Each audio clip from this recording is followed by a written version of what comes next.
2021-22. And the first duty is to elect a chairman. Sorry, David, could you turn the microphone on, please? Oh, sorry. I'll start again. This is the first meeting of the ordinary meeting of the Overview and Scrutiny for the ensuing year 21-22. First duty is to elect a chairman. Therefore, do I have a proposal for chairman? Councillor Heed. I'd like to nominate Councillor David. Do you have a second? Yeah. I'll second that. Are there any other nominations? In that case, I take it that there will be no vote required. And that Councillor Beavis is therefore chair for this committee for the next year. Thank you very much, Craig. Thank you, David. Okay. Have we got any apologies for absence? There's three persons who may make it there. Scattered all over the place. 20,000 apologies. They might. That's Councillor Chowan, Councillor Potts, and Councillor Lloyd. Okay. Right, next item of business is to appoint a vice chairman. Do I have a proposer for vice chairman? Yes, Chair. I'd like to propose Councillor Donnelly. Thank you. One second. Yeah, I will second that. Thank you. Any other proposals? Right, you can say you're being elected. Sorry. Next item of business is to approve the time of meetings for the committee for the next year.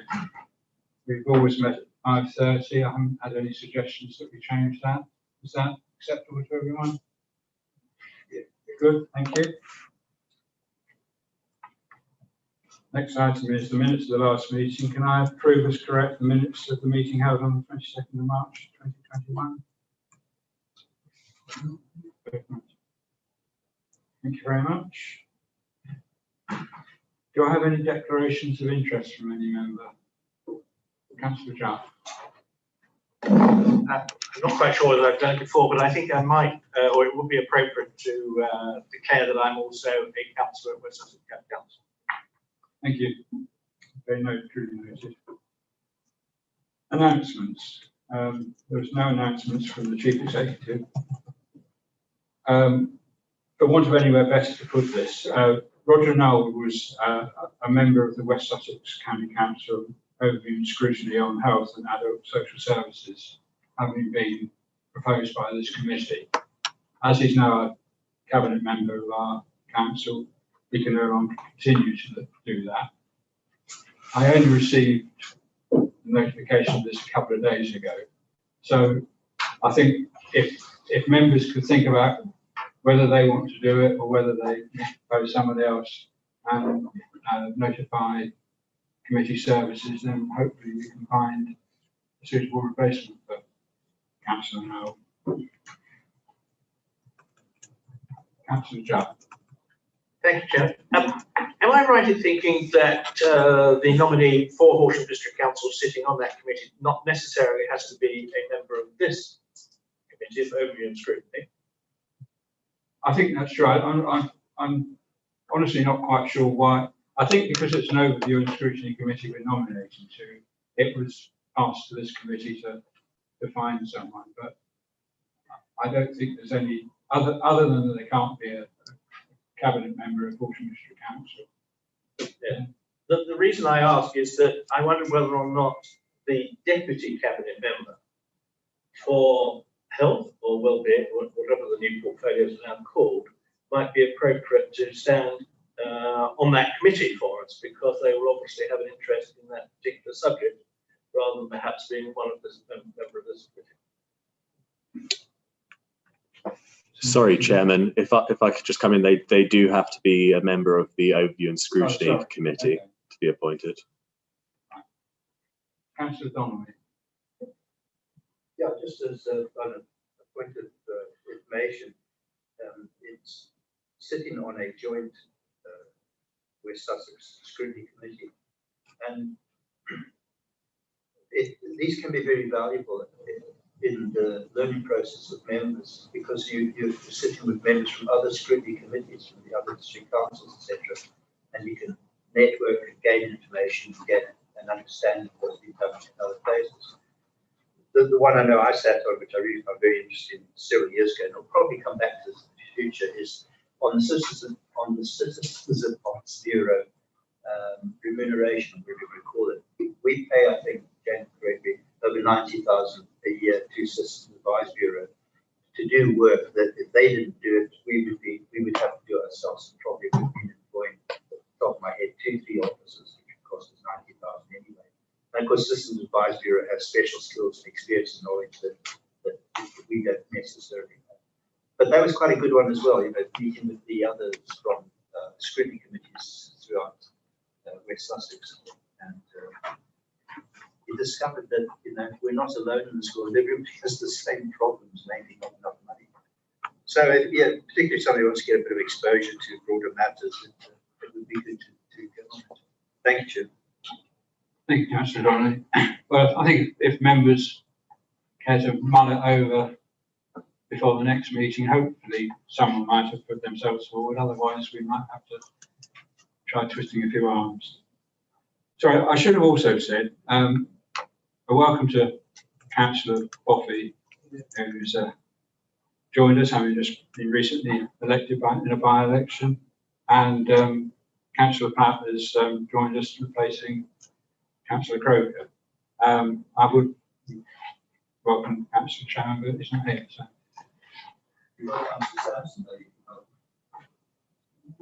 Yeah. Right.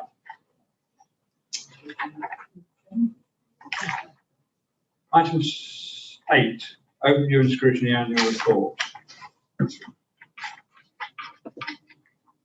This is a report that we are obliged to report on each year on our activities.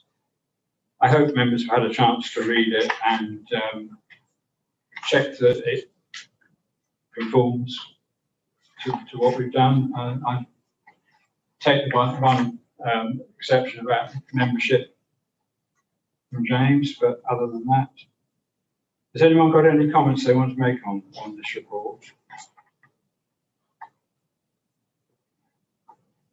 Councillor Jupp. Thank you, Chairman. Yes, I noticed actually reading this afternoon that what is rather obvious, sort of hidden or not hidden from us, is the fact that this committee doesn't provide any what I would call recommendations or comments to any cabinet member as regards their portfolio. Now, the cabinet member or council doesn't have to, or the cabinet doesn't have to follow the recommendation, but they usually might be asked to respond to any comments that we make. But we're not doing that anymore, Chairman, and I wonder whether or not that might be something that should be considered in previous years. Otherwise, I feel we're in a vacuum here. That's a point well made. Yes, Director. Yeah, it is actually, I think, in the Constitution as one of your duties to interview or to talk to cabinet members. And as you'll recall, Councillor Jupp, we do used to have cabinet members come along. I think it was the last of our, what seems like many reviews of the functions of overview and scrutiny, that the committee suggested that it didn't want to do that anymore. But certainly it would be more compliant with the Constitution if you were to do so. Now, whether you'd want to do that as we did before, bringing cabinet members in on a regular rota, or whether you prefer to do it on particular items when they've got an item off the board plan that you're interested in, obviously is up to you. But my view as your advisor is yes, you should be doing that. Councillor Donnelly. Of course, scrutiny only makes recommendations to cabinet and to council when there's a need to make recommendations to cabinet and council, particularly where perhaps there's some weakness in the system's been spotted, or there's been a matter which has raised a lot of controversy or uncertainty, and scrutiny then would investigate it and submit an appropriate recommendation. last year we had the one on Off Street Parking, which ultimately went to full council and received the support of full council. And strategic planning, once they have the time, which I think is arriving now, are going to employ a consultant to implement the recommendations of Scrutiny, which was supported by full council. As far as the cabinet members automatically reporting to Scrutiny, we did that for about a year or so, Jonathan, didn't we? And I think at the end of the day, Scrutiny didn't really feel that it was achieving all that much because, of course, basically, what could the cabinet member say? He was asked questions, but most of the stuff was stuff which really was well known to the council. So, as I say, it's when Scrutiny perceives that there is a serious matter that needs investigation, that leads to a in-depth investigation, then we get a recommendation, and off we go. Thank you. Thank you. Welcome, Jonathan. Just Chairman, sorry I'm late. I wasn't expecting to be here until I saw my committees. And I had to slightly rearrange my. Do I have to make a declaration of interest? I gather that because I'm a cabinet, ex-cabinet, and got to declare an interest that I'm an ex-cabinet. Or was I misled by that email I saw? Yeah, we were discussing this earlier before the meeting, and under the old Members' Code of Conduct, there was a very specific prescriptive statement in there that former cabinet members did have a prejudicial interest in matters that they dealt with when they were cabinet members, and therefore should declare it. That's, for the time being, disappeared out of the Constitution, but I think the way it's worded, one would reasonably expect that to still continue, even though there's no prescription for it to happen. So, yes, I welcome your declaration in that case. Unfortunately, we haven't got anyone from the legal side to further advise us than that. I'll try not to be too prejudicial. I'm sure we'll spot it if you are. Sorry, Councillor Hay. Thank you. I was mulling over the advice we had from the director and also the comments from Councillor Donnelly. And I think if you look at the forward plan, it may well be that there is something in there that is going to be discussed within the PDAG, but which will not be discussed by Scrutiny until it actually has already been to council. So it may be that there is something within the forward plan that we ought to be looking at and saying, could the relevant cabinet member come and talk to us as soon as possible to let us know his or her thinking on those particular items, that we have a chance to discuss it as early as possible. And I think, from what I can remember of the local government guidance for Scrutiny, that's a perfectly valid thing for us to do. So I'd like to propose that we do consider those items and put those, call whoever is appropriate, perhaps starting with the next meeting. Yeah, that's reasonable because most of these items appear on the forward plan quite a way ahead of the actual decision either at cabinet or going to full council. So that should be possible to do on most occasions, I think. Okay. Any other comments on the? Sorry, Councillor Jupp. Thank you, Chairman. Councillor Haig is absolutely right. Here we have the largest item on the agenda this evening, the report to the Overview and Scrutiny Committee about our financial position, finance and performance. I know the report is written by the head of finance, but, and I repeat this, I repeat it ad infinitum, and I will continue to do so. I really do think that the cabinet member for finance should be at our meeting when we discuss this. That's the whole point of scrutiny. We are here to hold the cabinet to account. And if we're not to do that, I'm not quite sure what Overview and Scrutiny does. Thank you. Councillor Donnelly. Well, as I understood it, from every meeting over the years, the finance and performance report is merely for noting. And in fact, the practice has always been that some members don't adhere to it, that questions that are to be raised should be raised before the meeting with the director, in order to allow the meeting to move on forward. I mean, a monthly report is I mean, it's a thing that's moving all over all the place. Any of you who do accounts knows it's year-end reports that are particularly relevant. The only thing with the monthly report is there's an obvious, massive problem.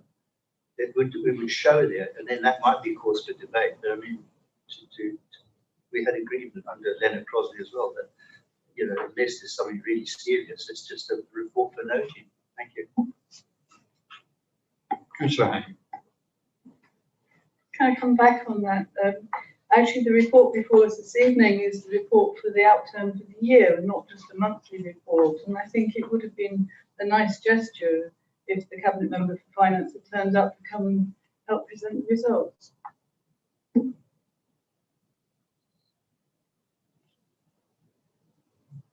I think we can all note that and make the point back to Cabinet that maybe be appropriate for them to be here somewhat more often, but we'll see how that goes. Sorry, Chair. Yeah, sorry. Could we invite the Cabinet for Finance to our next meeting, please? Or can we take a vote on that?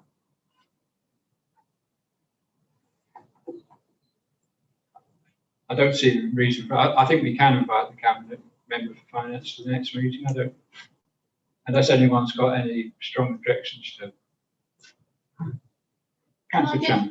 Sorry to interject, Chairman, because I'm going to be a real pain, aren't I? But which Cabinet Member are you going to ask? Because to be perfectly honest, the new Cabinet Member, it's a bit sad to put him through the screws on this, and it would be better probably the previous Cabinet Member. It's all getting a bit complicated, isn't it? But I think in 10 years I was only called to scrutiny once, and I felt a bit left out.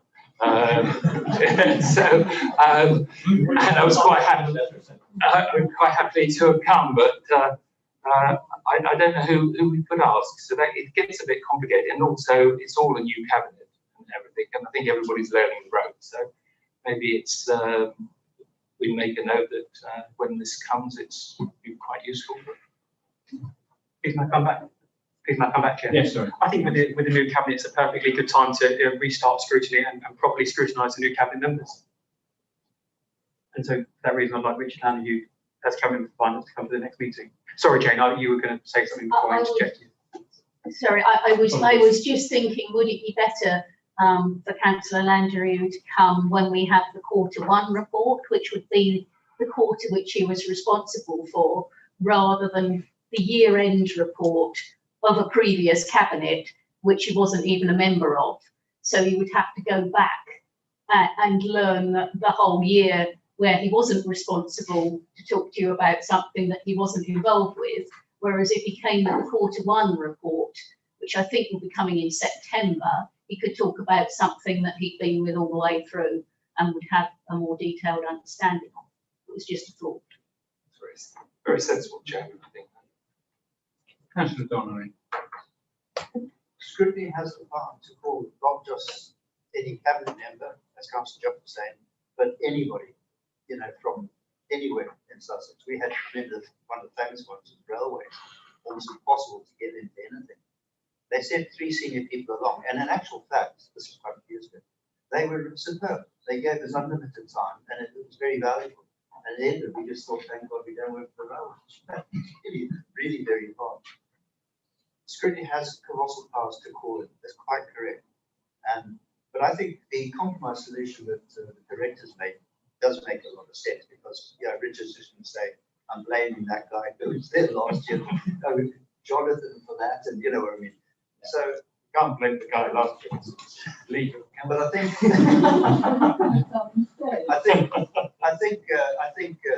that's probably a good idea, and may I suggest that he be given notice straight away that is the intention.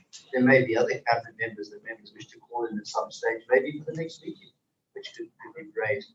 But I think that the new chapter finance be given notice that we would like him to come in to specifically report on the first quarter results, and so he can have 3 months to prep himself. And show us, you know, the areas that he's been particularly responsible for. Thank you. Councillor Fox. Thank you, Chairman. I realise I may have moved on slightly, but I just wanted to pick up on something that Councillor Donnelly said about, you know, monthly reports don't tell you quite that much. That's quite right. It's the year-end report that's important, and obviously Councillor Haig has pointed out that that's what we have before us. But I would also say that, particularly in periods of uncertainty, as we are in at the moment, it's quite a good idea to have an eye for the forecast as well, and where we think things are going in the future, so that we can react to things. And, particularly having a new, I think I'll take the point on not being up to speed on what's happening in the past, but it's also, I would hope to think that we have a good look at what's coming in the future.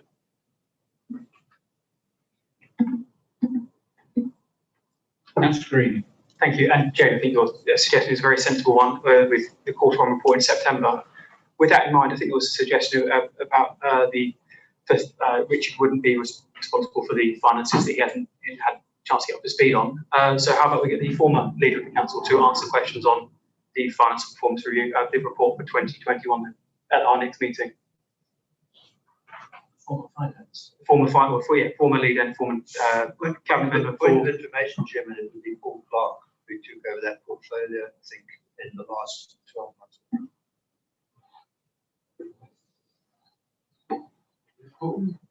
I think it's difficult to scrutinise someone who's no longer got the responsibility for a post. I feel like that comes through that. Councillor Joe. Forgive me, Chairman. Councillor Clark was cabinet member for finance during the course of 2020-21.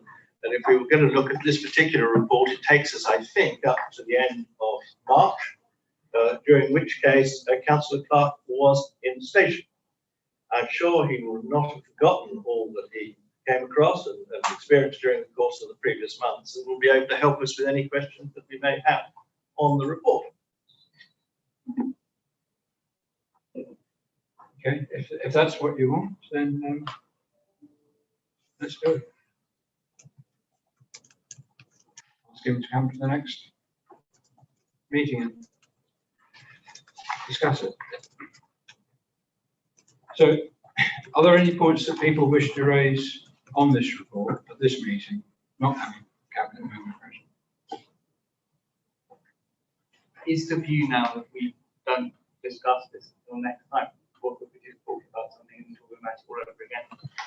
I mean, why don't we just defer to the next meeting? We're going to get somebody in. I don't want to sit here and talk about something that we're going to repeat, talk about all over again. If the person in the room is not in the room now. That seems reasonable, unless there's anything pressing that people really want to ask about now, then shall we defer it until that time? Chair, if I may, this refers to a decision for this budget, so 2021 to 2022. And I didn't ask Jane this beforehand, so Jane might turn around to me and say, well, I'll let you know. On page 22, it's item 100366, which is St. Peter's Hall and wrapper improvements. I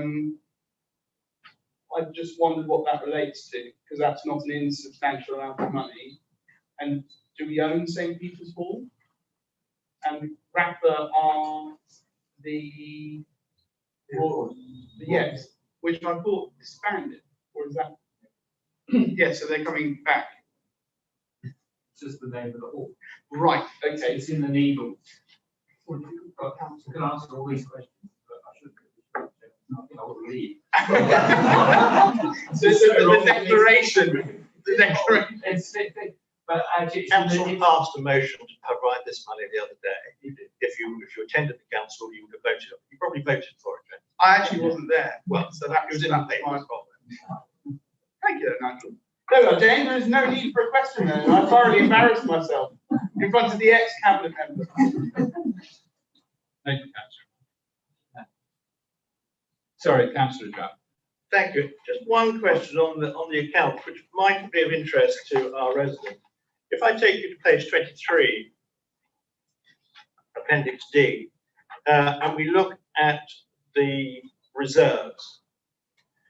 I just wonder whether or not the director could provide a short commentary as to why our reserves have, or seem to me when I read it, improved considerably over the past year, and if I may say, possibly exceed that which we were expecting only 3 months ago when we last met. Yeah, I think the answer on the whole, not entirely, but on the whole, is government grants. So the grants that we've had to pay out to businesses, as you know, the government has announced and jetted money our way at considerable speed during the year. And it comes in and it sits in our accounts until it goes out again or goes back to the government, depending on whether we're able to spend it all, because it depends how many people apply. So that has incredibly distorted our reserve position at the year end. So we look considerably better off than we actually are. That said, there has been an improvement in our overall reserves position on the year, because as you will have seen, first of all, the outturn, because of the grant the government gave us to cover our losses, we actually made a small surplus on the year. So that improved the situation. And also our council tax collection was higher than in previous years. That again is distorted by government grant, because it was the £150 that we gave to everybody on the council tax reduction scheme if they paid £150 or more, that meant there were much fewer arrears. The other thing we've been particularly interested in on our council tax has been, because we had no courts, were we worse off? And the answer to that is no. So you would have thought not having the hard end action would have made you worse off. It didn't.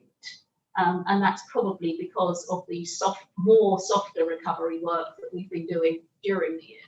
And those factors have all affected the reserves. And of course, the other thing is we didn't actually do as much because of lockdown.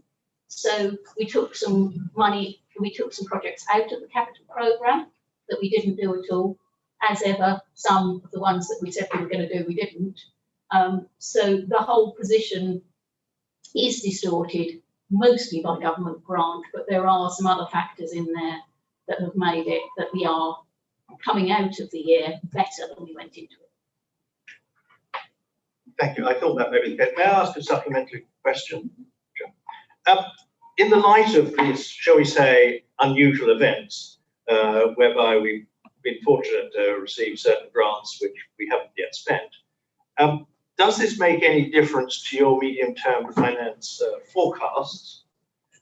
Because these, shall we say, extra monies that we've got at the moment are actually likely to be spent during the course of the coming year for the purpose they are intended, or maybe returned to central government.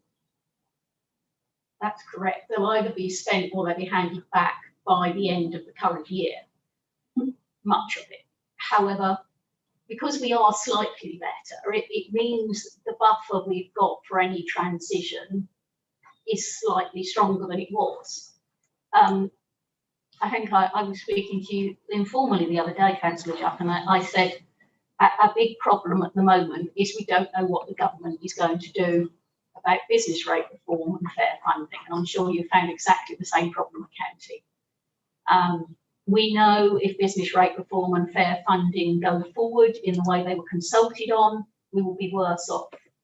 We know if they don't happen and we carry on as we are, we don't have such a grim financial outlook as I've been telling you we will have.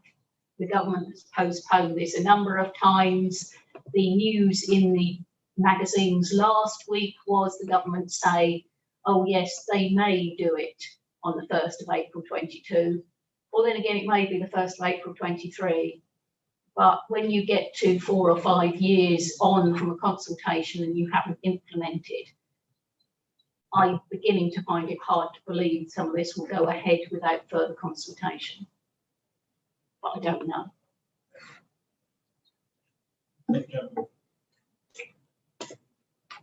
Anyone else? Mr. Buffy. Thank you, Chairman. If I could just ask a short follow-up on that. Having looked at the papers, firstly, congratulate the officers and the council on achieving the circa 1 million surplus versus what's proposed. Really good news. I noticed as well that the breakdown of the increase in general fund reserves, so there's 5.1 billion of capital grant income there, which I assume is the grants that you're talking about that may have to be returned. Just a rough feel, but the 3 million of other income, which is not an insubstantial sum, helped by guaranteed collection of large proportion of business rates, is that also spendable during the year or returnable in the year, or is that possibly a windfall? Which are you on? On paragraph 3.3, 3 million of other income helped by guaranteed collection. Which opinion? In the main report, it's in the main body of the report. Yeah, that guaranteed collection is another government grant. Thank you. Mr. Green. Thank you. Jane, another question for you. The new homes reserve, we had transferred nearly £5 million in 2020, 2021 from other reserves. Could you expand on that? Because I don't understand it fully, please. So is it, Councillor Chapter told me we get £950 per new house per year. Is that correct? It's not specifically fixed in that way, but yes, the money is the extra new homes bonus that we've got in, and that reserve hasn't been completely allocated. So we did get new homes bonus come in during the year, the previous year. No new projects in the offing at the moment for the use of that reserve. Although I would say I suspect the new cabinet member for leisure and culture, they usually has ideas, if anything like previous cabinet member for leisure and culture. Councillor Hay. So could the director just clarify there? You said that some of that money in the new homes reserve has been allocated. Do we know what for? Well, in the past, it was allocated towards investment in property. But that will really be for the new cabinet to decide whether that's a policy they wish to continue with.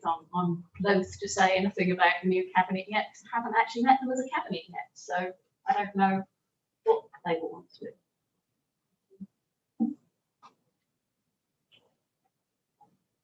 Councillor Donnelly.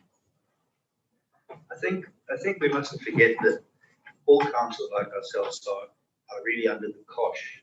And we're not helped at all by government. Governments of all colours have always been the same. They only let us know at the last moment, you know, what the monies they're going to give us will be. We will be doing the budget and the medium-term financial strategy this year, probably around November, December, January, still we're saying, you know, it hasn't had the input from government as to what whether the new homes bonus is going to continue, what they're going to do with business rates.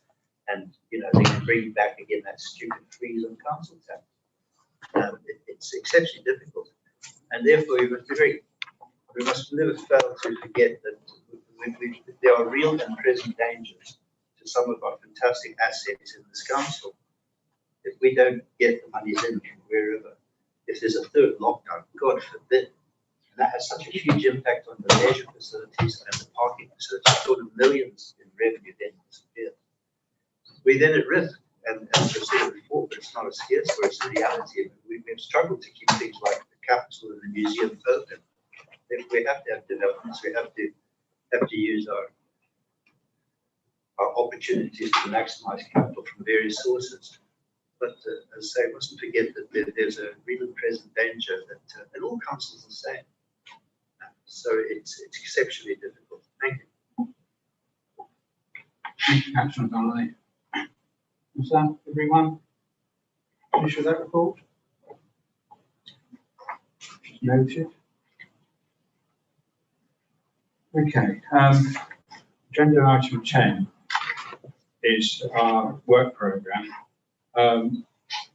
I've been cheeky and put in 2 work programme suggestions, primarily because I haven't had any from anyone else, and I think Now we're back meeting face to face, and maybe back on a more even keel than we were for the last year.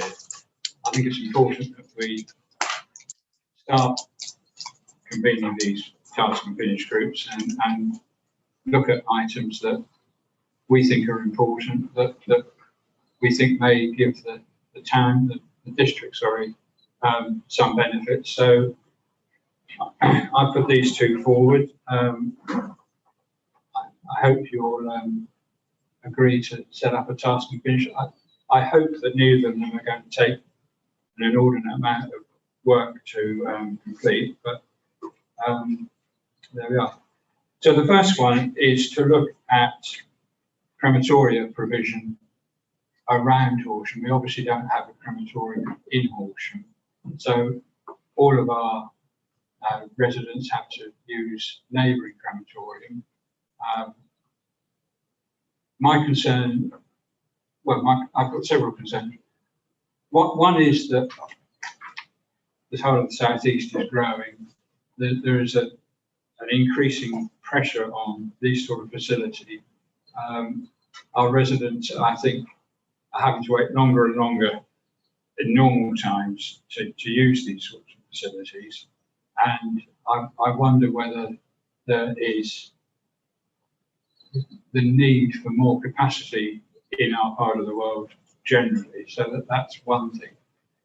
I'm also concerned that because we don't have any direct control over any of these facilities, some of our residents may face periods where they find it very difficult to find a crematorium because other crematorium are either partly closed down or fully closed down because they have got major work being undertaken there. And at the moment, I don't think we have any visibility of that. So I think it'd be useful, if nothing else, to get a view, a longish term view of what's going on in that particular world. And another concern I have is that if councils that are operating crematoria are taking the same line as we are on carbon footprint, then clearly operating crematorium is a big chunk of their carbon footprint. You're using quite a lot of power, which I think is always gas at the moment, to provide the service. And at some point, these operators are going to have to say, well, we need to modernise, we need to move into a carbon neutral situation. And at that point, we could well find that the availability of crematorium short term is very low. My last point is that effectively we're exporting part of our carbon production as a district to neighbouring districts because we are incapable of providing the service ourselves. I'm sure we also import from other districts. I believe that an incinerator is going to be built in Horsham. That will be importing waste from other districts. So we'll be burning other districts' waste products, and that is going to impact the carbon footprint on the district. So that basically was my thinking on that, and I just hope that you might consider that as a useful item to become a task and finish group. Have any comment? Councillor Greenwood. My understanding was that when we approved North Horsham, there was land set aside for a crematorium. Is that correct? Has that been taken into account with this? No. I'm not sure that that's still the case, but No, it's not. No, there's an extension. There is a new cemetery in North Horsham, and the ideas we were looking at was type of new cemetery. As Hill Cemetery is beginning to fill up, and actually we don't want to fill Hills up. We'd like to leave capacity there, but somebody would like to be buried there. So I think it'd be nice to get the cemetery out of these new concepts of how people want to be buried.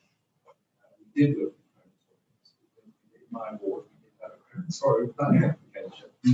And we looked at that, and actually the time travel from my ward actually down to Worthing was only about 20 minutes. The other one is to go obviously to Crawley and use those. I understand it's interesting when we talk about the carbon process and that's exporting our data, but we also import some as well. I just think it's a bit appropriate, but please, if you want to tell stories, then let me stop you. But we did look at it a little while ago as an opportunity to improve our finances. But I think a lot of the issues you talked about tonight probably make that even more challenging now. Going forward, we've done 5 years ago. Don't know if that's helpful. If forgive me, I've had two separate answers. So when North Horsham was approved, did it have a crematorium specifically? It did. If I may interject, Chairman, it actually was debated. The strategic planning did have it as a proposal initially, but as John said, it didn't fell away for a lot of practical reasons.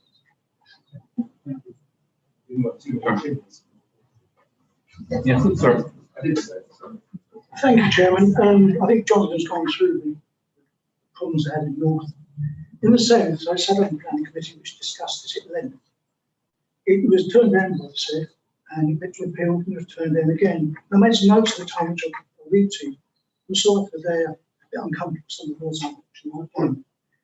There's increased traffic because funerals are very slow. It was proposed to be on the road between Upbarn and Kelvold, and they're looking at one funeral every 20 minutes.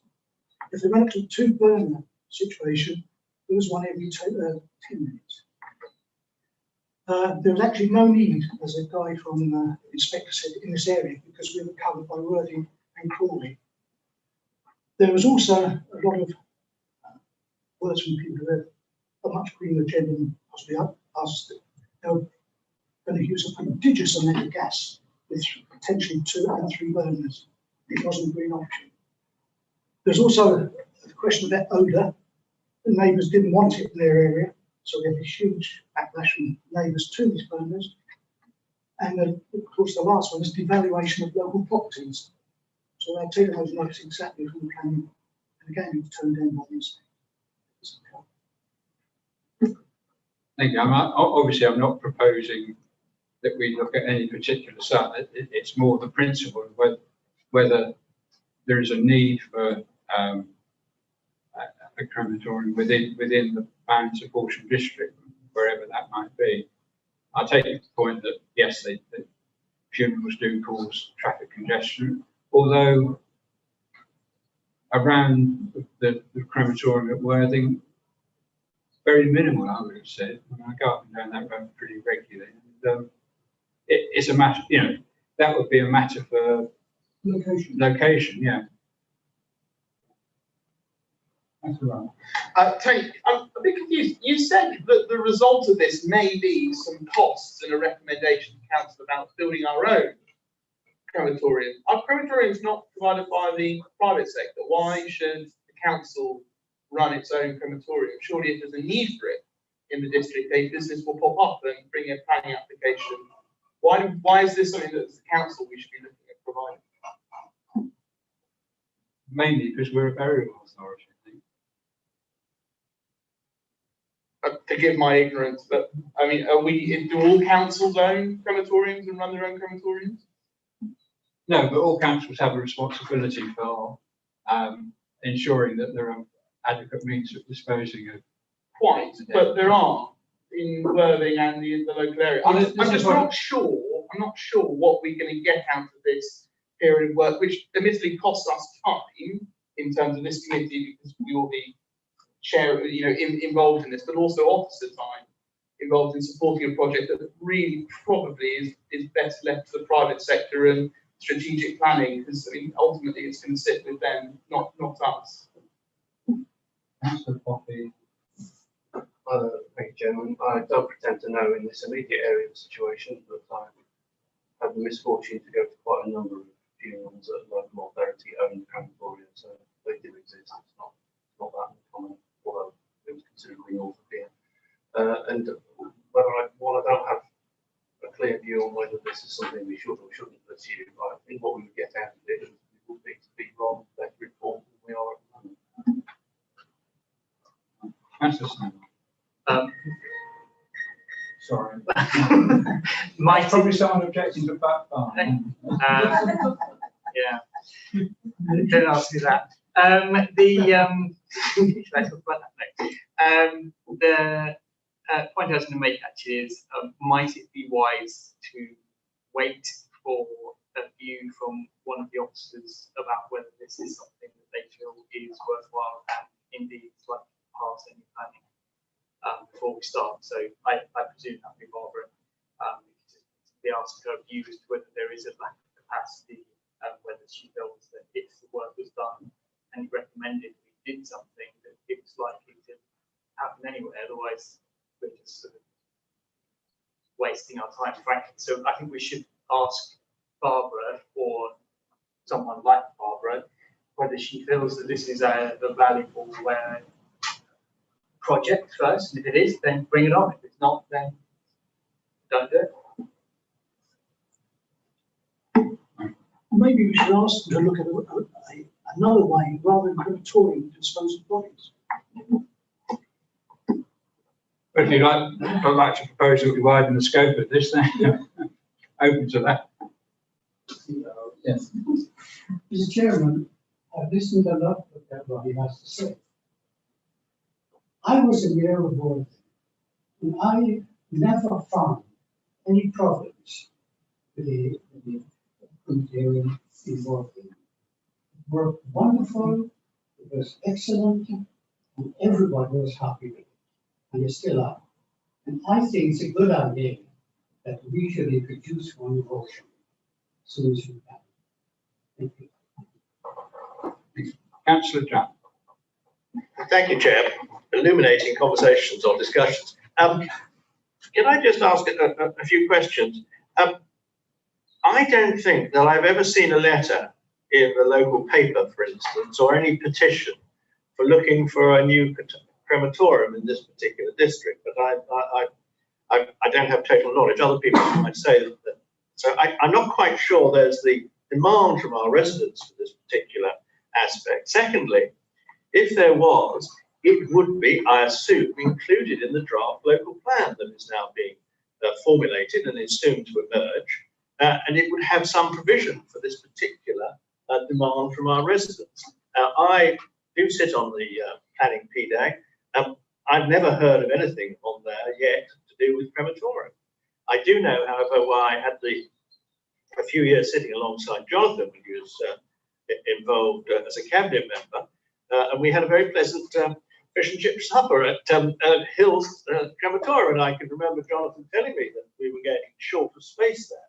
But I think, as Jonathan explained, there are certain people who are particularly keen to rest in that particular cemetery. And therefore, there may be a question. There are often other opportunities which may be just as appealing to the relatives. Forgive me, I'm a little perplexed why we should spend our time and officers' time at the moment when there doesn't seem to be a demand for this additional facility. This paper doesn't quote any figures, doesn't give me any evidence upon which I can base my support for carrying out this task finish group. Thank you, Chairman. If I can just interject, Yeah. I'll save time, but in the 10 years, we did look at this number of times. With Nigel said, we had a small committee who worked on burials, crematorium committee, which was got rid of, which was very unfortunate because we used to have these fish and chip suppers down at Hill Cemetery. It seems very strange now, but can I say, everybody turned up and no one missed it, and everyone wanted to be on that little committee. And it was a very interesting, I'd say quite jolly meeting, wasn't it? And but in those 10 years, we haven't had an issue with this. We have had it come up a number of times. We do need it to extend it to develop the cemetery, and we also need to do other methods there. There's also been a change in crematoriums. So a lot of people now doing burials for big growth and cutting out normal services. So I think there is quite a change going on in the market. But over those 10 years, we did have a report from officers, because I thought there might be an opportunity to make some money in there, as long as Worthing had done very well over the years. But we could make a business case. So maybe it's changed in the last couple of years, but it might be a bit of not actually getting. But I honestly believe that's good. Just a point, Jim, Torsion is developing tremendously over years, and it's likely to be built. We have to build about 1,100 houses every year. So, you know, there'll always be a reason for having it. Thank you. Councillor Hay. Thank you, Chairman. Listening to all the different comments, I think that there is a question here of the data, and I think that we've probably putting questions to strategic planning, because within the local plan there probably is a requirement that we should be looking at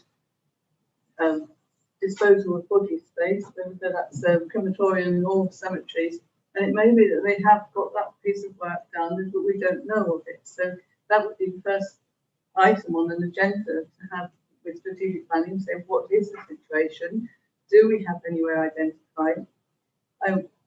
Councillor Wright was asking about why wouldn't somebody come forward privately to do this, and as you pointed out, we are the burial authority, we have the responsibility, but I'm not clear who put forward the application for the crematorium in the South District, whether that was private, and why somebody would have done that. So I think we need a sort of we need a sort of collating of data and evidence to then say, well, given that initial data, do we need to do anything, and do we take this work programme any further forward? Councillor Donnelly. Well, for the record, I'd like to advise the meeting that the fish and chip suppers that we had at the 7th, we paid for. In case anybody thought I'm sure we were all very concerned about that. Standards committee, here we go.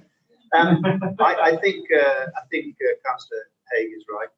It's the same as what Councillor Stanley was saying as well. So we've had to have a motion, in my opinion, which I would support, that we go to strategic planning and put the question to them.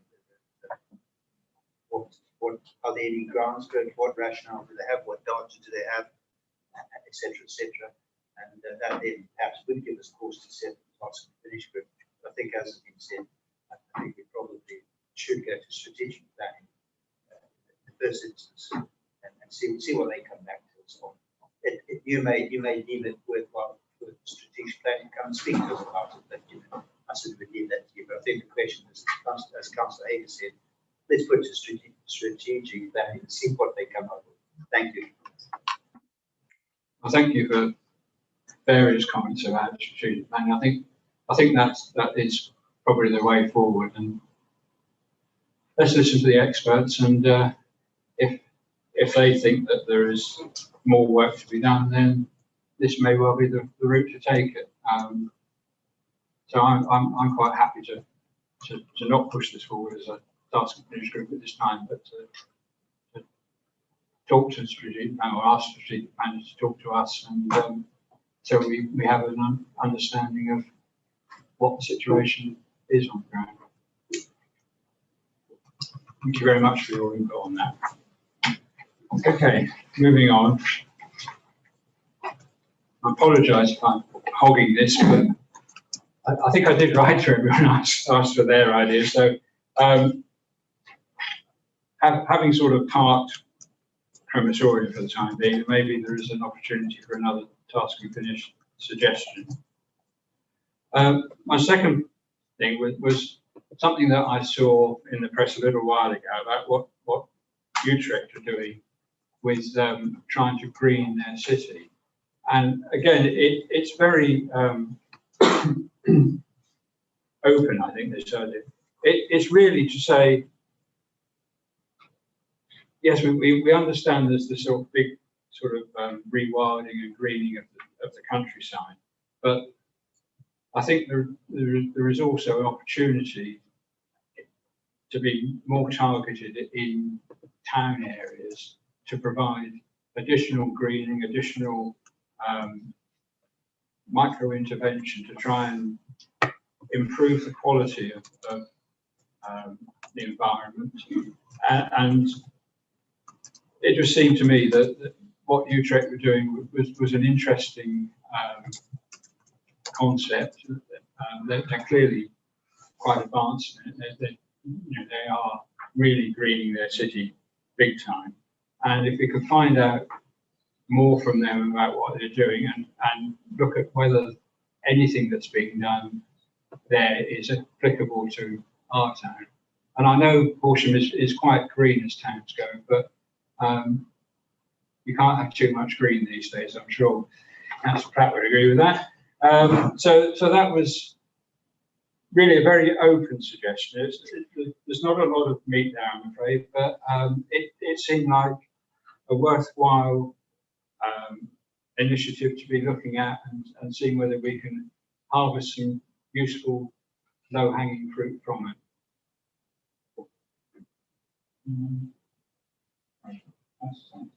Very Councillor Sam. Thank you, Chairman. For my sins, I sit on the air quality working group district. I come from Stollington, as you probably well know. I've driven through Stollington. It's a very busy road. It's highly polluted, probably the worst in the district. As part of the air quality group, ideas came forward, including additional trees, walls of shrubbery, for want of an expression, to absorb the pollution. We went to West Sussex, and they said there was no space because it's dangerous to put walls, even if they're made of plants or trees, in the high street. We had, so that was West Sussex response, so it died. So there is a problem with putting this sort of material or pollution decreases in a high street. So really it's West Sussex we need to go to get information on how we can do this on the high streets. Thank you. Thank you. Councillor Hay. Thank you. I think this is brilliant. We should be doing this. There's lots of scope within the town. What some of you probably don't realise is with some of the developments in highways have discouraged the planting of trees. And there's a few of the roads that I walk around which are not the busy high streets, but they are sweltering because there's no shelter and there's nowhere to sit. So you walk along there trying to get to a bus stop, for example, and there's no shade, and it's horrendous. And it could easily take 50 trees down that road. It wouldn't be a hazard to the cars or any of the traffic whatsoever. It would be a real improvement. I think there's a lot of scope here. We've got factories which could have green roofs as well as having solar panels. I think there's a lot that could come out of this, and I'd really like to see what we can achieve and what we can find out from other places who are really leading the way, which Horsham is slightly behind. We need to catch up. Councillor Platt. Yes, thank you. In Stenning, we have several groups who are already showing some greening initiatives. There's the Greening Stenning group, which divides up into 4 parts, in fact. One is Biodiversity Action Group, and they're persuading people to do some rework in their own gardens, their own backyards, but also trying to get them to plant up verges, so we can get in contact with the parish council, and they could give us permission to plant up with wildflower seeds some of the verges in the town. We've got a Stenning Trees group, which is trying to plant trees absolutely everywhere. They're working with West Sussex County Council on verges. But they're always looking for new places to plant hedgerows and trees around Stenning. We have the Orchard Group, who have started an orchard in the main playing field in the centre of town. Nearly filled up all the space that we agreed the parish council. Now moving next on to small open space where we can start again, getting people to sponsor planting apple trees. So there are a whole range of initiatives that are already going on from this group. And if we can do it in Stemming, you can do it on a much bigger scale in Torsion. But I think really it needs an effort to, rather than having it come down from above, you can try and persuade people to do it from below, as it were. And you need local groups to make this actually happen. You need volunteer labour to get things planted up. And you need to get them to cooperate with their parish councils and with the county council as well, especially with Thank you, Mike. That's interesting. The idea that it should be coming from bottom up rather than top down. It does sound as though there are probably a number of initiatives across the district where we could learn from within as well as from without. Councillor Wright, then Councillor Chow. Councillor Black, your teams in Stemming are excellent. In fact, on our farm, we're planting a new hedgerow, which Woodlands Trust is sending us with farmers. And some of your volunteers from one of your local groups is going to come help to plant it. So I highly commend the efforts of Green and Stemming and other ilks like it. Just also, if I could add something that should be looked at in this starting and finishing group, and it relates slightly to what Councillor Sampson was saying earlier, is that in our air quality action group in Storrington, we looked at how we could use Section 106 monies, but it was not entirely clear how those could be deployed, but also how they best could be deployed. Now, as a farmer, I get sent packs of trees and hedgerows by the Woodlands Trust. Could Section 106 money be released for community groups to do something similar? So I would, if we do pursue this, would also like to add how the use of Section 106 money can specifically be used to then almost like a framework that out the back of it we can use to recommend to organisations like Green and Stemming on how they can access local monies and developers to do that. Thank you, Councillor. I think as part of this, obviously the first thing the task and finish group has to do is to set its terms of reference. So suggestions like that coming forward would be very useful indeed. Yes, Chairman. Well, it's interesting that the Stemming Greening Group, along with Henfield and Bramber, have all applied for a Wild Horsham District grant. And I know they've just received grants through that initiative and the set up 5-year project with Sussex Wildlife. And this is, as you say, bottom up. This is groups of volunteers just giving us small amounts of money, not huge amounts, and they're able to do amazing things with that sort of money. So there is an opportunity. I'd certainly welcome this because I think we've got to take these steps forward and we've got to be brave and creative and have some imagination of how we're going to deal with this fundamental problem. I don't want to say that we've got air quality problems at Calfold, and so building 3,500 houses 3 miles up the road is not a good idea, but we do have those issues. And we have looked at the challenges that we have got coming there. What I would say, if we're bold and imaginative council, we should be looking at doing developments ourselves where we can create low carbon, eco-friendly developments on the outskirts of the town, which will be in a garden setting, and we'll have plenty of play and open space around them and protect the community going forward. That's if we're brave and imaginative. If we're not brave and imaginative, we'll have to leave it to the private sector to do such schemes, and we won't be able to set targets for them to achieve. Whereas if we were in control, we could do that. Now that's what I think is being brave, imaginative and creative. Have we got the stomach to be there? Maybe another thing for the terms of reference, Councillor Chowan. Councillor Donnelly.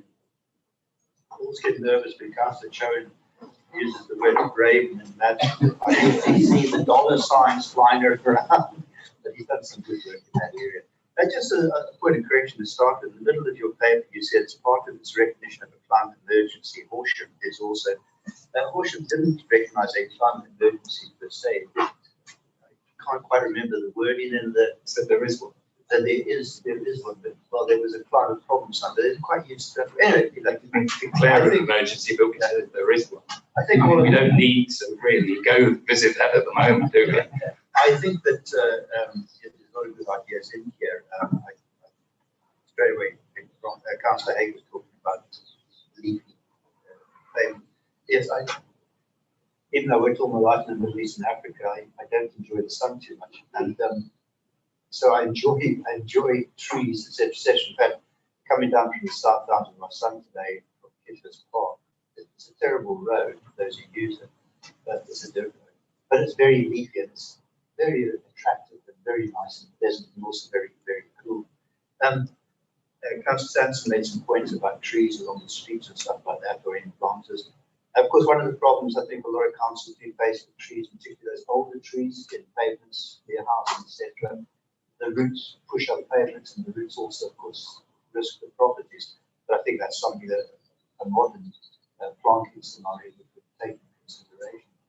I think that the council has done, I think Councillor Cho and I have a lot of work indirectly in this area.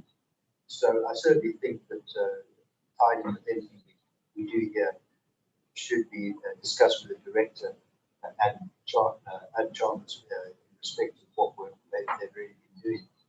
But I would imagine that most people would be happy to see something like this investigated. It's very possible.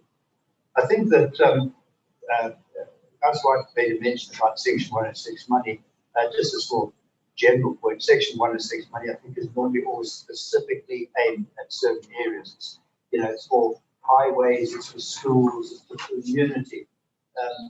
I think it does raise a good point, though, with it indirectly, in that I think Section 106 money, part of it, certainly future applications, it's not already in a lot of them.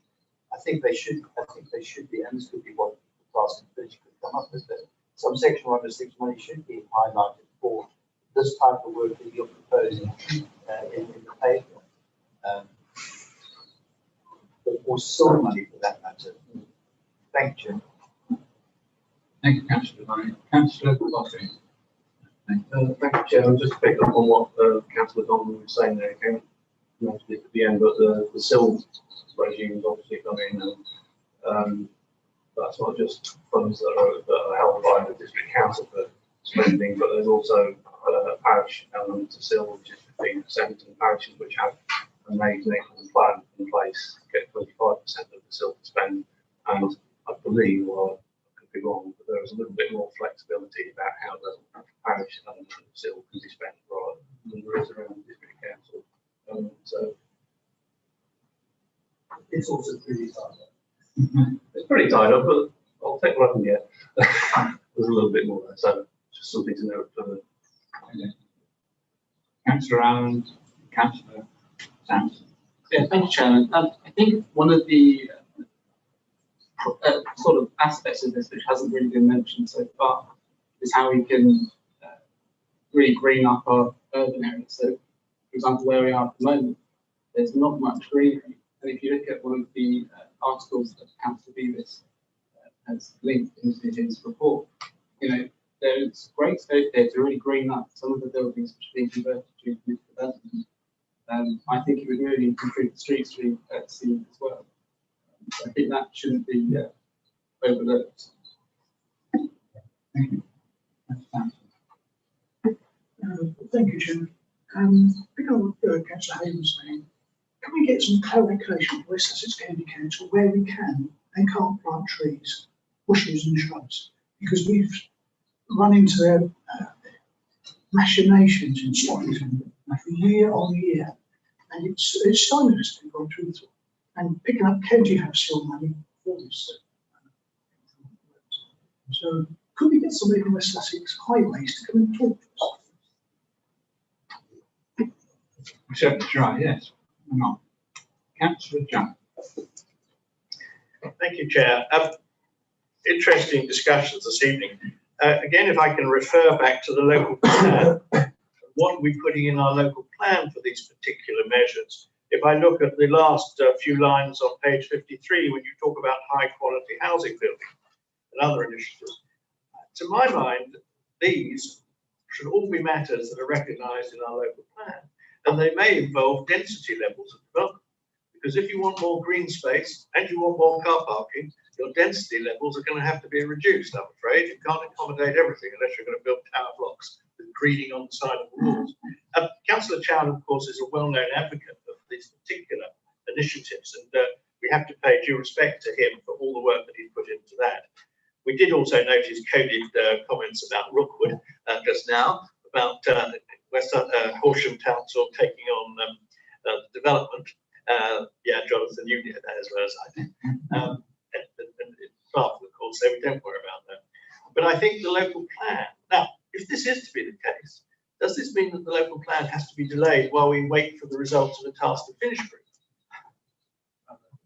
Because if, let's just say the task to finish group come up with good recommendations that both this committee and also council agree, and I do believe that this is the direction of travel at the moment, which we've seen all over the country.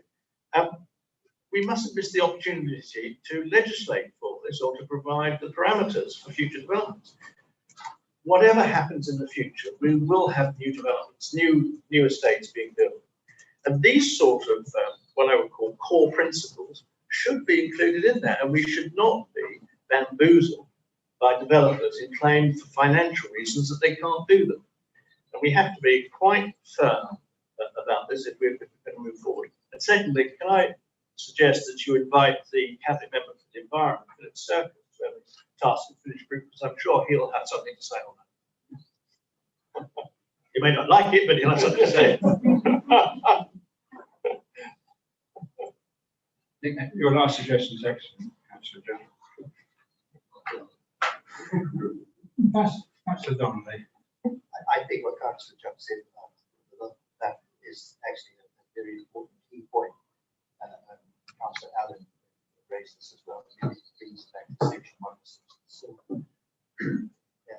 Yeah, it is a be shame that we are where we are with it, and are we able to get anything in? It's possible the reason is generally agreeable. Strategic planning that should be asked to attempt to fine tune the current plan. There is some in the local plan. Yes, a huge improvement. Yeah, on those areas. So that's one of the reasons I'd hate to lose it. Yeah. But I think it probably does need to be stressed in an even greater manner. I mean, this aspect which Councillor John correctly raised about like density. Well, I'm sorry, you know, the developers are not a charitable organisation. We all know why do they oppose car parking? Because car parking they see as a lost profit margin. And so on and so forth. And the reality is they should be forced to be providing more green and states with more green spaces, or just more greenery generally, as well as of course recreation areas.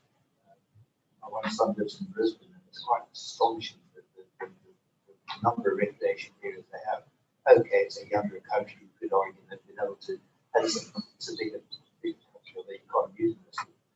But I think there's a very good point you made here, Councillor John, that you do have an opportunity now. Can we do something about it to get this message across?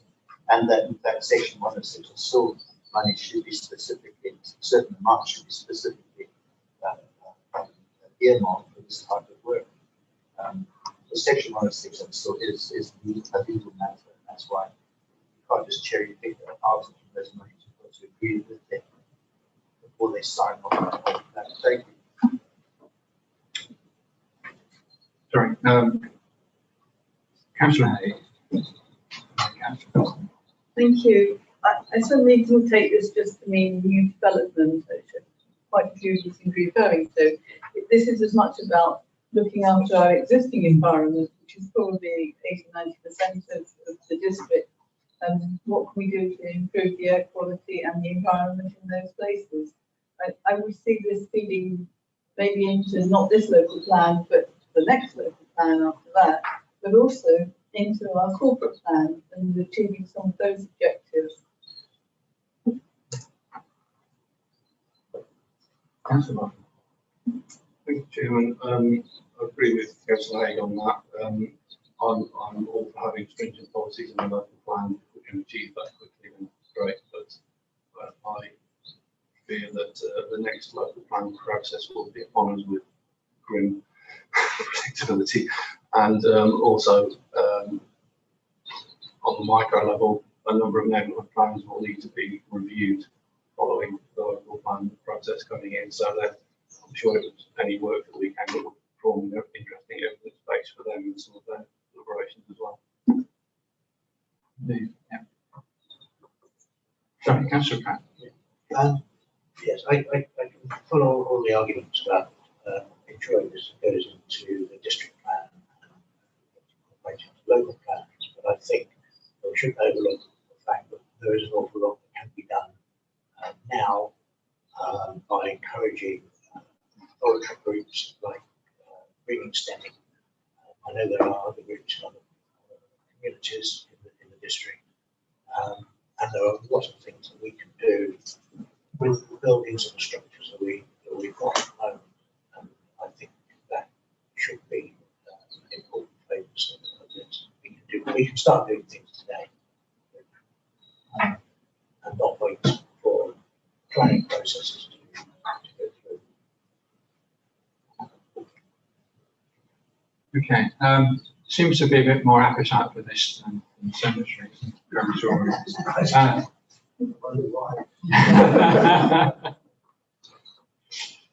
Well, I think we can.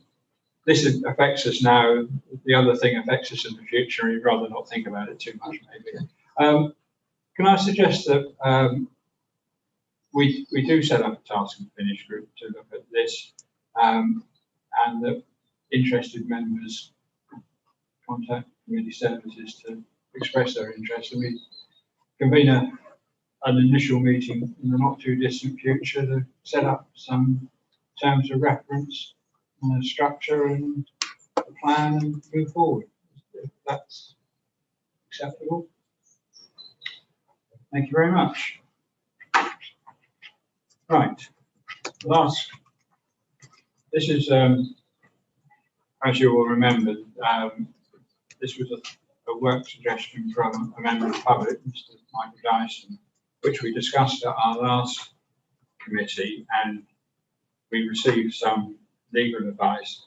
And effectively, this is Mr. Dyson's original suggestion with, unfortunately, I've only got black and white here, but I think you've got sort of a light blue annotation of it, where legal services have responded to some of these points to explain what the situation is in terms of covenants and the like.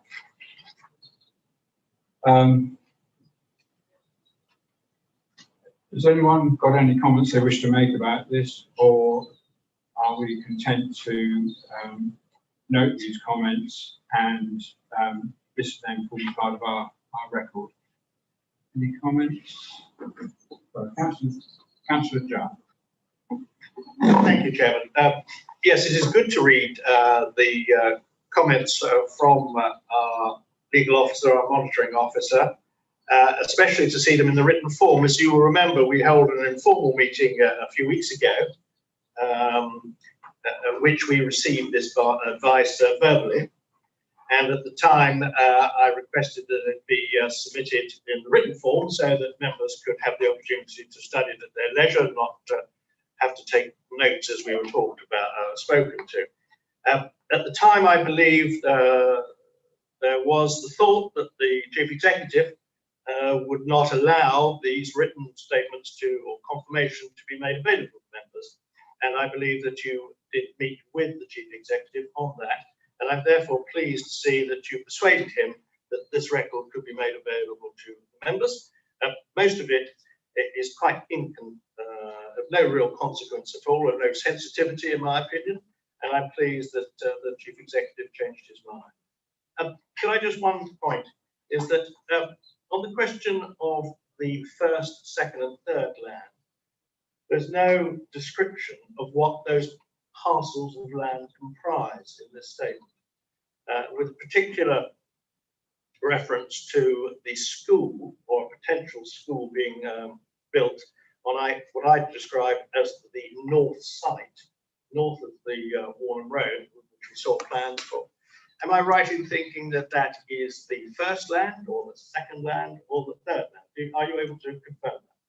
I'm afraid I can't, but I think it's a very useful, sorry, I think that's a very useful question, and I can't see any reason why this committee shouldn't have presumably a map, just outline which areas are which.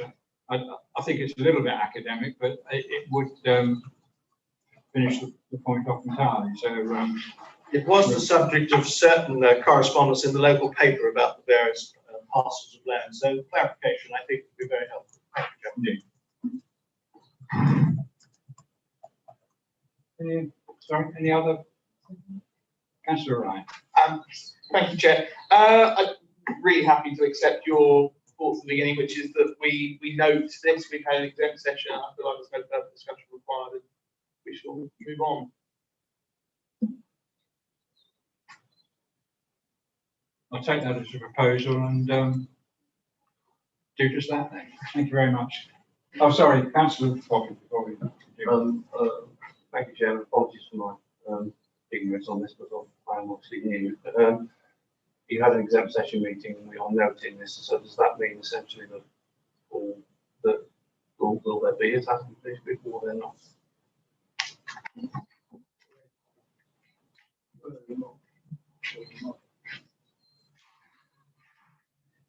Yes, I think in terms of this committee, we've answered the points that Mr. Dyson raised. We've taken advice from our legal officers, and I think that advice has said that what the officers had proposed doing, or the possibility of what could have been done, because it was all a little bit hypothetical. There was no impediment to the council and the officers operating in that way. So the covenants didn't prevent any action on Brookwood land, and the officers have also pointed out that even at the end of those covenants, there is still the possibility that there might be some leverage that the Lucas estate would have on us. But that's what's basically set out in here. So I think the other point, which again has been in the public domain before, is that even though the council could possibly get a higher sum for the money at the termination of those covenants, there's nothing to prevent council disposing of the land for a lower sum earlier on, if that is what it needs or wants to do, provided it takes things through the correct legal process. What's the answer? No. No, yeah, yes. Yes. No. Yeah. Correct. No. Okay. Sorry, Councillor. Forgive me, it's only a matter of protocol, which perhaps you might like to take some legal advice from the officers. We do have a piece of information which I assume, as it's exempt our article, would be something called Part 2 business. Our minutes should record, should they, that we've noted both the Part 1 and the Part 2 advice that we've received? Yeah. Is that right? Will we have a Part 2 minute to say that? I mean, I'm looking to your legal officers, perhaps they could advise us tonight. Yes, it will be reflected in the minutes. As a Part 2? Yes, that's correct. I don't have it in the agenda saying it's a Part 2. It should be. given under the Constitution.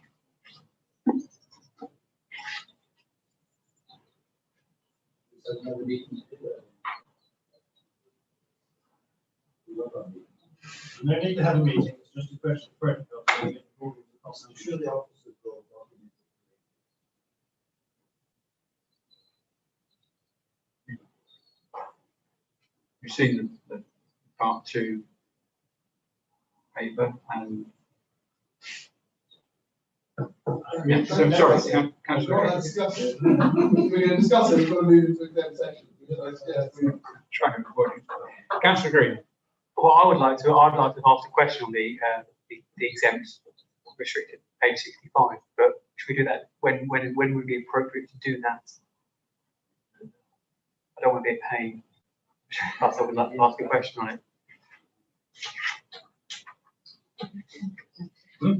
Point of order, Chairman, we had an exempt meeting, another exempt meeting, most of the councillors were there, and they totally agreed that we were satisfied with the very detailed response we got from the monitoring officer, and there was no need to move forward on this in any way whatsoever, other than to just note that there was no need to set up a TNF group to look into it, and that Mr. Dyson would be advised accordingly. So all we're doing here is walking around something which we have already decided on, informally, yes, but certainly in the correct legal manner. I wholeheartedly agree. Obviously, Councillor Donny will remember I was at the meeting. But I would still like to ask a question on it because I'd like to. Well, I don't want to say any more, so maybe I'll wait until the end of the meeting. Can I suggest that that'd be a more appropriate time. As we've still got another agenda item, which is a public item, we move to that and then come back to what we want to do. Councillor Green. Okay. So if we move to agenda item 11, which is the forward plan. Now, the forward plan in the agenda has been superseded by a forward plan that came out to councillors yesterday, which recognises the new portfolios and portfolio holders, but also I think certainly taken one item off, and my maths are right, it's added quite a few new items. So I suggest if we're going to discuss this, we use the new forward plan, because there's no benefit in looking at the old one. Chairman, how many people have got the new plan? It's a public document. If you go in from your iPads, if you've got an iPad to the website, you can see on there the new forward plan. And the reason we're encouraging you to do so is because there are a number of items appearing on the forward plan for Cabinet on the 22nd of July, which this committee in its previous forms has said it may be interested in. For example, the drill hall, the Highwood Community Centre, and future options for the athletics track. If you wanted to consider those before they go to Cabinet on the 22nd of July, then you'd be needing to think about putting them on your forward plan to consider in July. I don't know how many of you can see that, but I can read to you the items going in July that are currently on the forward plan are the Housing Strategy 21 to 25, the Sustainable Procurement Charter, which I suspect you'll be less interested in, the new SIL enforcement policy, the local enforcement plan from planning, museum opening hours, again, I suggest you may be less interested. Conservation area appraisals for Richmond Road, Horsham and London Road, Horsham. The drill hall, the Highwood Community Centre, the athletics track and the Gatwick Airport Development Consent Order, all going to Cabinet in July, if it all goes ahead as planned, which as we know very often doesn't quite happen like that. So a substantial Cabinet agenda for July, which you may wish to reflect on, and in the most recent, as in this week's forward plan. It could be that, given that some of you haven't seen that forward plan, you might want to think about it and perhaps write back to the chairman, and then when the chairman's constructing the agenda for July, he could incorporate those items on it. It might be that you want to call some cabinet members to July to talk about some of those items before they come. Councillor Donnelly. The director didn't mention the important taxi licensing policy review, which I'm sure we're all going to look at with interest. But the interesting one as well is one that we indirectly touched on earlier, of course, is the update of the council's financial position, which is something we debated quite a bit earlier on, which I think all of us will be very interested in seeing what's going to come out of that. Thank you. Councillor John. Thank you, Chairman. We do have the new plan in front of the forward plan. There are a lot of things on the 22nd of July. Are there any items that are due to be debated on the 22nd of July, or decision by the Cabinet, that this, as an overview and scrutiny committee, would like to look at its next meeting, which I think is the 19th of July? Is that correct? And therefore, if certain items, I don't know when the information, it usually comes out a fortnight before the Cabinet meeting, is that right? 10 working days, or? There has to be 5 working days. It tends to go out, it's just over the week that it actually gets published. But you of course can, so the cabinet papers would be out on these items, but as the overview and scrutiny committee, you have powers to do almost what you like about them. So if you were thinking, well, we don't want to leave it until the cabinet papers are out, we want to know about it before, you could call another meeting, or you could set yourselves up as a small subgroup to investigate such matters, or you could ask for a private meeting, although I would have thought more likely you want a public meeting, to investigate any of these issues if you think they're likely to be contentious and you'd like to influence them before they're published. Chairman, you may have well studied this document ahead of time. I've only just looked at it just now, because there are a number of new items there. Is there, forgive me, but the athletics track future options, it has in the past generated public interest. Is that one that this committee should be asking for details of at the earliest possible opportunity, so they have a chance to study them before we meet on the 19th of July? I think there's a number of things there. I haven't studied this much more than you have, Councillor Jupp, other than I looked through it yesterday, and two words drill hole doesn't really convey a lot. There's obviously something behind that, and I would really love to know what it was. The other point that, while I'm speaking, in the plan that was before this committee, the item 1 was the Horsham District Local Plan Regulation 19, which had dates for Cabinet of the 20th of May and Council of the 9th of June. And it's not on the forward plan at all now, which I find concerning. I can understand it's moved, but not to have any indication of when we might see that coming back, I think is quite worrying. I have a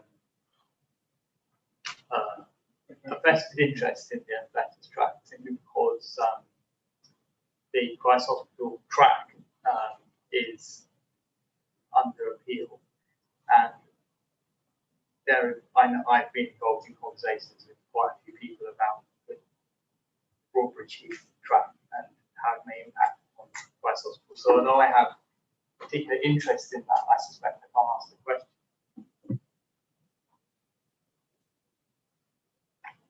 Does put you in a slightly difficult position, I think, Councillor Snell. Sorry?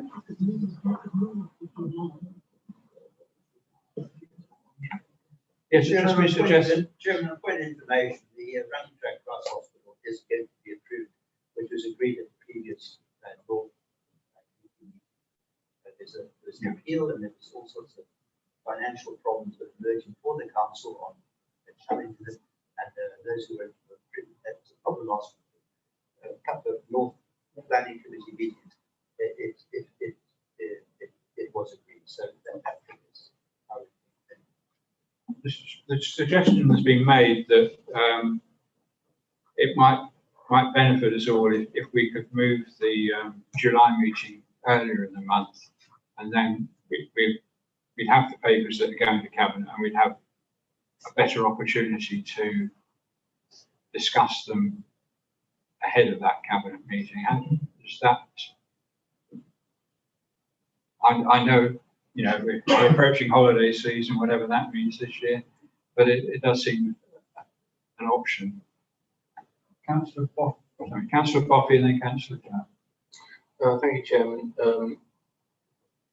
Again, I may be incorrect here, but hopefully we can have the meeting at a time at which the papers are actually available, because my memories of the last time the drill ball came around is that it happened rather quickly. And I seem to remember the cabinet meeting is being delayed by a week due to some of these issues.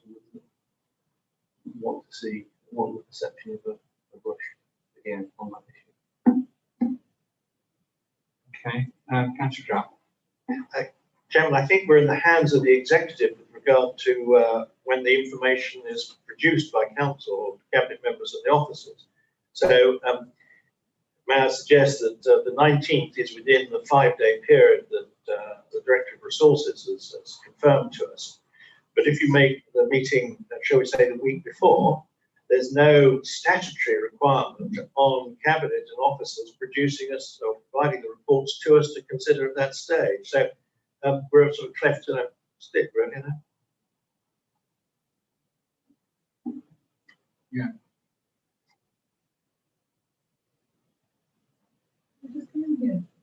Yes, sorry, Councillor Hay.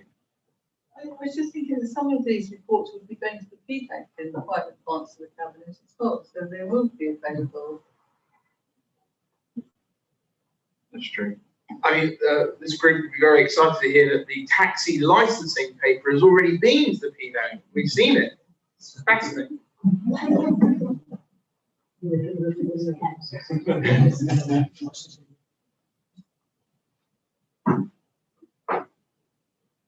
I think probably the only thing to suggest is that if members having seen the papers, having possibly been to a PDAG about them, think there is sufficient interest in a particular item, then we invite the cabinet member responsible to the next meeting so that they can explain it directly to us.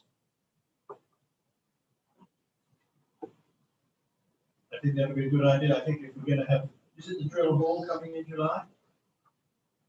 Amongst others, yeah. Perhaps we could have ask the cabinet members to be on standby for whoever is responsible to join us. I think it would be very important that they know and that they can't athletics track, drill ball, contentious issues, they need to be here to answer questions. I'm not sure, but the drill ball is that, I suppose Roger for both senses. Yeah, Roger can come in. Looks like Roger for most of these, but brilliant. Councillor Boffey. Thank you, Chairman. I don't know the precise protocol for how one views this, but it seems to me that there's a conversation to be had here about biting off more than one can chew, and making sure that everything is given the full consideration that it is. If you know, we've got 2, 3 consider. Is Highwood Community Centre on there as well for that date as well? Drill hall, Highwood Community Centre, and athletics track. I mean, that could be a very long scrutiny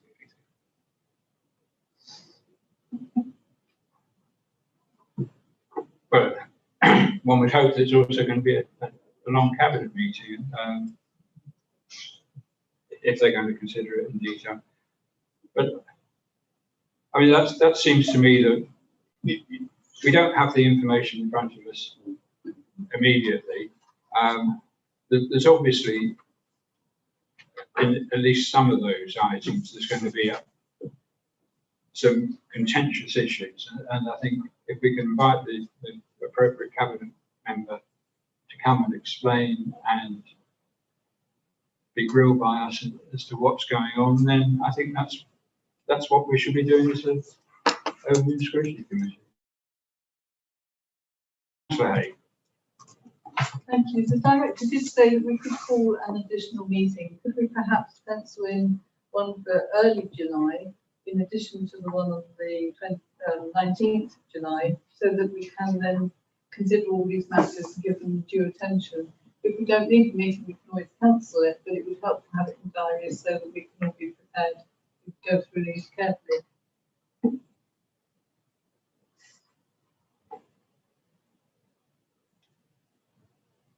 What would you prefer? Just a couple of weeks beforehand?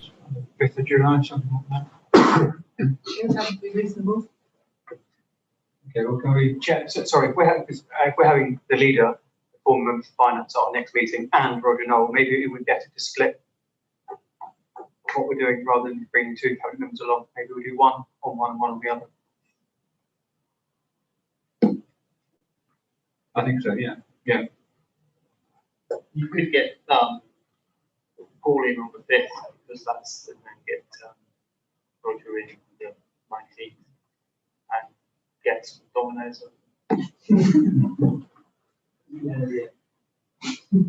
Some different fish and chips. Yeah. Yeah. In the cemetery.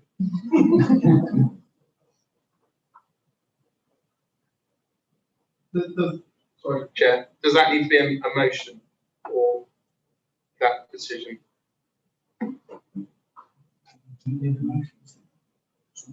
If you're all happy that we pencil in another meeting for the 5th, then I think we need a formal motion for it.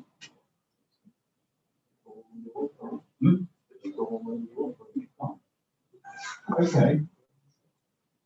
Is there any other? Will the papers be sorry? Will the papers be ready by then, or is it just we just plucking the 5th out of thin air, or what's the reason behind that?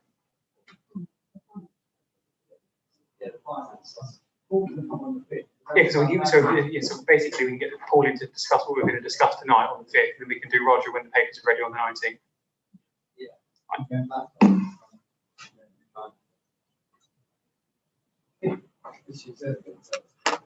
Are there any other points on the new board plan that you want to consider tonight? Chairman, sorry, from a commercial business point of view, do you really want to have this whole document to go through that report? I can't believe that we're going to change it. I quite like the idea of having a bit coming in, telling you what's going on the finance, but it's past history. It's a document. We're having a whole meeting. Everyone's going to be dragged in here just to read that.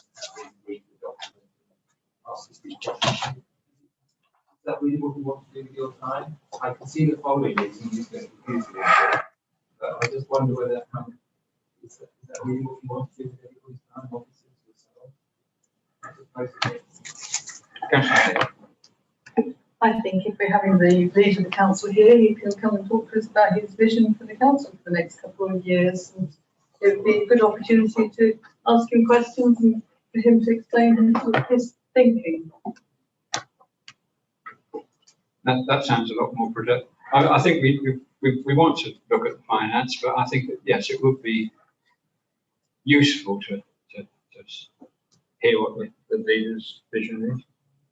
And as a committee, try and build a working relationship with him on the basis that we're the Overview Scrutiny and he's the leader. I mean, none of us are new, but it's a new game. You're not. And one of us hasn't had a jab. Yes, we know. You like it.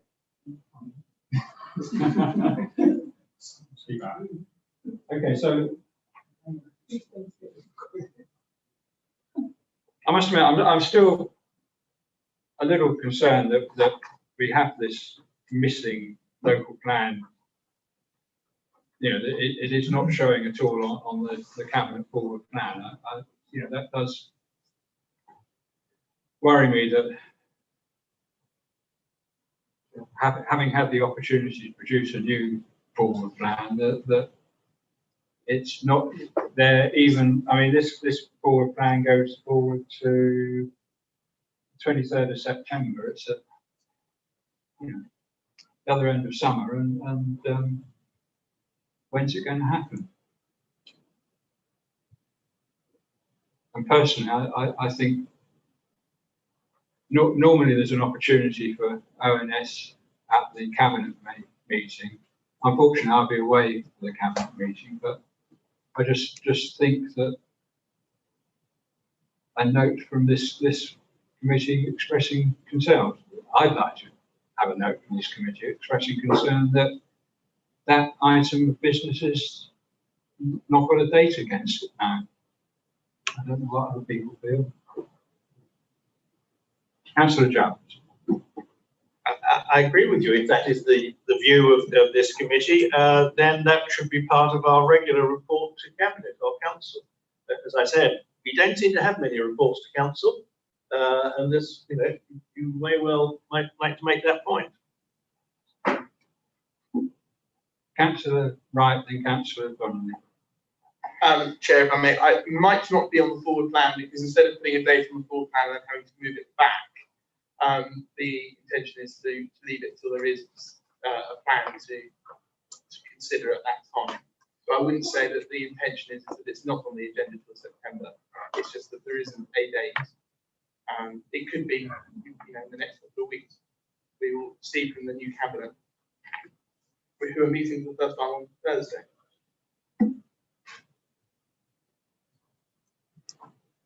Councillor Donnelly. Seemingly quite a few reference to not many recommendations going to cabinet. Has nobody realised that possibly cabinet and council, the officers have been working reasonably well? Recommendations only go if there's something that we perceive has gone wrong. So, one shouldn't get very excited that no recommendations are going to council and cabinet. As I say, the council is running well in a very difficult situation. So, Does that mean the local plan's going well? Yeah. Sorry, I like the schoolboy. At this point, we should ask the minority group to withdraw. Councillor Hay. Could I add to probably that jovial comment that even if the council is doing well, the scrutiny still has a role to play in holding council to account and in making recommendations, and there is always room for improvement. And we can contribute a lot of value to the cabinet's work. well, make recommendations if you've got recommendations to make. What recommendations do you have to make? It's as simple as that. Well, at the moment, we'd like them to recommend that they put a date on the forward plan for when the local plan will be coming to cabinet and council. That's great. I would second what Councillor Hague said, and I'd also like to know the reasons why it's not on the forward plan at the moment. If we have the answer from cabinet in writing, please. Okay. That's a proposal. They could probably need a seconder for that. Yeah, those are seconded. Should we take a vote on it? Those in favour of what's happening here? That we write to cabinet to questioning why the local plan regulation 19 is no longer on the cabinet forward plan, and ask for a response in writing. Yep. Those in favour? Unanimous. Those against? Tokenism. Right. We will write to cabinet accordingly. Thank you. Chair, do you have to ask for abstentions as well? So I don't know if everybody voted.